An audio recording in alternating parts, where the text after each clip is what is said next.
Hello नमस्कार मित्रांनो, मी आहे सुशांत दरेकर आणि ही माझी बायको अवंतिका दरेकर।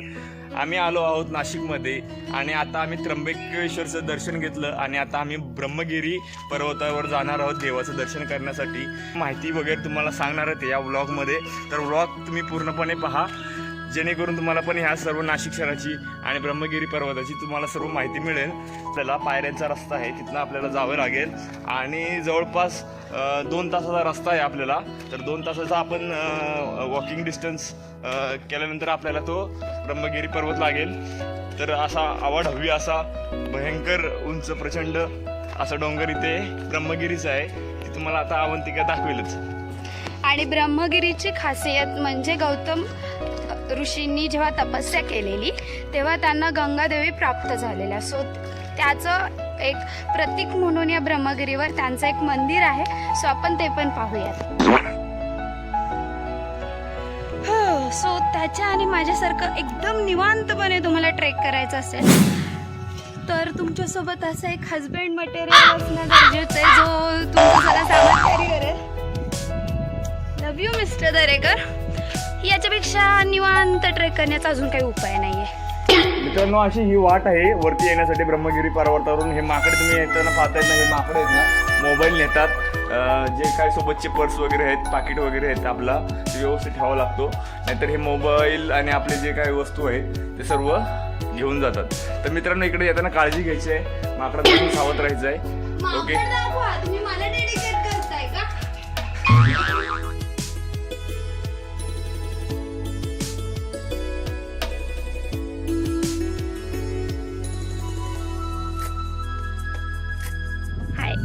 सो आम्ही फायनली ब्रह्मगिरीच्या पर्वतावर पोचलेलो आहोत, पण तरीही तो किमान एवढा आहे, ते जे केशरी कलरचं मंदिर दिसतंय तेच ब्रह्मगिरीचा पर्वत आहे।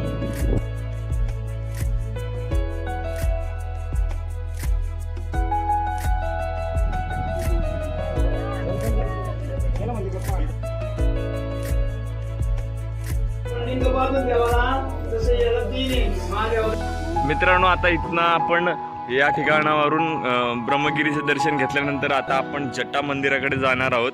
तर ही जटा मंदिराकडे जाणारी पायवाट आहे। तर हा असा रस्ता आहे जटा मंदिराकडे जाण्याचा। तर या पायवाटेद्वारे आपण तिकडे जाणार आहोत मंदिराचं दर्शन घेण्यासाठी।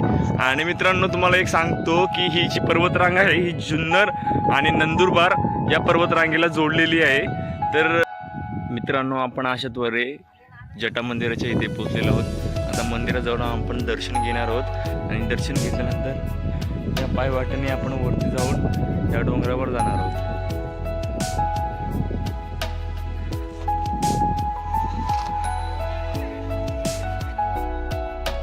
ही पहा, माझी बायको येत आहे, खूप दमलेली आहे बिचारी, थकले, अनवाणी चालते, ती चप्पल ही माझ्या हातात आहे।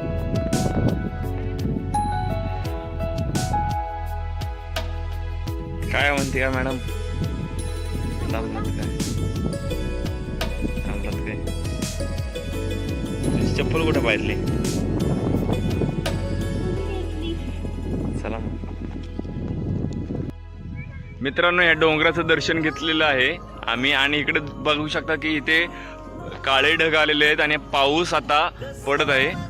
तर त्या पाऊस पडत आहे त्यामुळे आमची अवंतिका फार खुश झालेली आहे। त्याचा चेहरा बघू शकता तुम्ही, खूप हास्य तिच्या चेहऱ्यावर येत आहे, खूप हसत आहे। आपला सेल्फी घ्या, सेल्फी घ्यायची आहे आपली।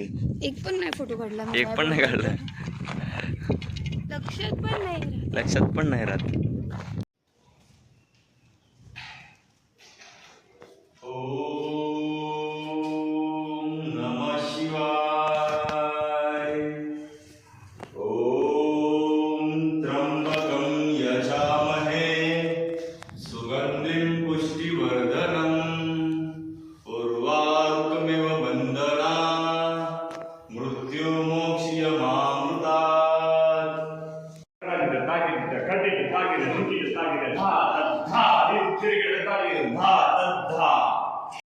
हाय मिस्टर दरेकर, आणि हे ट्रेकचे गरम गरम पोहे ज्या अवकाळी पावसासोबत आम्ही एन्जॉय करत आहोत.